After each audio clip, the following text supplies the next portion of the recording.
पक्षाने घालून दिलेल्या कार्यक्रमाप्रमाणे वडगाव शहरी मतदारसंघामधली पक्षाची बैठक घेण्यासाठी मी इथे आलेली आहे। 150 सुमारे कार्यकर्ते पदाधिकारी यांच्याशी मुक्त असा संवाद झाला। खूप छान चर्चा झाली। माझ्या समवेत पूर्ण पक्षाचे पदाधिकारी, सर्व नगरसेवक नगरसेविका आणि आमचे पुणे शहर जिल्ह्याचे अध्यक्ष धीरजजी घाटे आणि माजी आमदार आणि पूर्वी अध्यक्ष राहिलेले जगदीशजी मुळी हे आणि सर्व टीम इथे होती।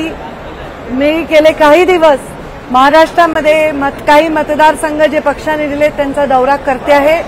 कार्यकर्त्यांमध्ये छान उत्साह वधारलेला आहे, वाढलेला आहे। खूप चांगली योजना लाडकी बहीण या योजना जी आहे त्याची चर्चा खूप चांगली आहे आणि एकदम सकारात्मक असं वातावरण होत आहे। महायुती म्हणून जिथे जिथे आम्ही महायुती म्हणून प्रत्येक ठिकाणी आमची टीम फार सक्षमपणे काम करेल अशा प्रकारची व्यवस्था आम्ही निर्माण करत आहोत। मला आजच्या बैठकीमध्ये लोकांशी संवाद साधून, कार्यकर्त्यांशी संवाद साधून खूप सकारात्मक आणि समाधानकारक असं वातावरण वाटत आहे। महायुतीला समाधानकारक वातावरण निर्माण करता असं म्हटलं। सुरुवातीलाच भाजपच्या वडगाव शहरीच्या अध्यक्षांनी पत्र दिलंय तुम्हाला आणि थेट सांगितलं, त्यांनी डिक्लेअर केलंय की महायुतीतला जो दुसरा उमेदवार येईल किंवा राष्ट्रवादीचा उमेदवार येईल त्याचं काम आम्ही करणार नाही। तुम्हाला हा फीडबॅक कुठं मिळाला? असा फीडबॅक नसतो, हा कार्यकर्त्याच्या मनातला एक भाव असतो। प्रत्येक मतदारसंघात महायुतीतील घटक जे आमचे पक्ष आहेत त्यांचे नेते सुद्धा जेव्हा आमचा जिथे सिटिंग आमदार आहे त्यांच्याही तिथले कार्यकर्ते सांगतात की आपल्याला सीट घ्या। हे नैसर्गिक आहे। प्रत्येक पक्षाच्या कार्यकर्त्याला वाटतं की आमच्या पक्षालाही जागा मिळावी, हे नैसर्गिक आहे। हे निर्णय जे आहेत हे त्या पक्षातील सर्व महत्वाचे वरिष्ठ नेते, कोर कमिटी आणि दिल्लीमधले नेते बसून ठरवणार आहेत। त्यामुळे कार्यकर्त्यांची भावना ही व्यक्त करण्यामध्ये काही गैर नाही। भाजपाचा कार्यकर्ता अत्यंत शिस्तबद्ध कार्यकर्ता आहे। पक्षाचा आदेश अंतिम मानून कामाला लागेल। नक्कीच वडगाव शहरीमध्ये आमची चांगली शक्ती आहे, चांगलं काम उभं राहिलेलं आहे। कार्यकर्त्यांना असं वाटणं हे निसर्गत आहे, पण याचा निर्णय सर्वस्वी प्रमुख पक्षातील नेते आणि कोर कमिटी ठरवेल। फॉर्म्युला जर ठरलेला आहे की स्टँडिंग आमदाराकडे जागा असणार आहे, राष्ट्रवादीकडे जागा आहे, मग तुम्हाला पाठवून आजच्या बैठकीचं औचित्य काय होतं? आज जर आपण पाहिलं तर पूर्ण राज्यामध्ये प्रत्येक पक्ष महायुतीतील दौरा करतोय। आदरणीय अजितदादा पवार दौरा करतायत, ते अशाही ठिकाणी जाऊन दौरा करतायत जिथे त्यांचा सिटिंग आमदार नाही, किंवा आदरणीय मुख्यमंत्री एकनाथ शिंदे साहेब दौरा करतायत, ते तर मुख्यमंत्री आहेत, पण संघटना म्हणून संघटनेला तर भेटावं लागेल ना। आम्ही इथे निवडणूक आधी लढलेलो आहोत, संघटनेला तर भेटावंच लागेल ना। ही संघटना ऊर्जावान करणं, कामाला लावणं हे मुख्य ध्येय आहे। इथे जागा वाटपाचा निर्णय वरती होईल। या सगळ्या सोबत घेतल्याबद्दल भाजपच्या कार्यकर्त्यांच्या मनामध्ये दिसून आलेली लोकसभेमध्ये जी नाराजी होती, विधानसभेमध्ये देखील अनेक बैठकांमधून व्यक्त होते, मग पुण्यामध्ये असू किंवा बारामतीमध्ये असू द्या, यावरती अजूनपर्यंत एक समाधान होईल कार्यकर्त्यांचा असा मुद्दा निघालेला नाही। पक्षाची काय भूमिका असणार? 100% समाधान होणार आहे। 100% महायुती म्हणून आम्ही ताकदीने लढणार आहोत आणि कोणत्याही नव्या युती जेव्हा होत असतात तेव्हा आमच्या समोर महाविकास आघाडी आहे, ती पण एक अनोखीच आघाडी आहे। त्यांच्याही कार्यकर्त्यांमध्ये असाच भाव असणार आहे।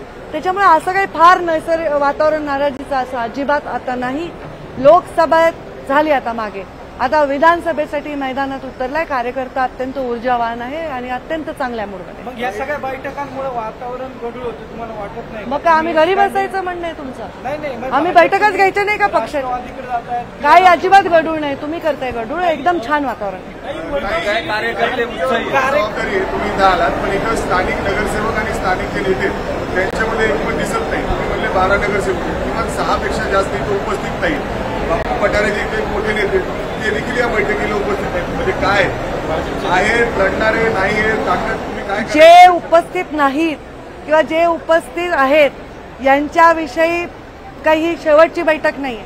अनेक बैठका होतील, छोट्या बैठका होतील, त्यामुळे या सगळ्या विषय सोडवण्यासाठी तर आम्ही इथे आहोत।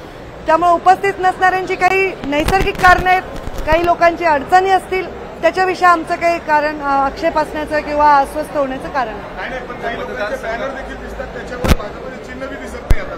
त्याच्यावरून मोठा रिट आहे. तुम्ही जेवढा त्याचा अभ्यास केला मी केला नाही, मी बघते. वडगाव शहरी मतदारसंघ नवीन कोणाला प्रश्न विचारायचा आहे?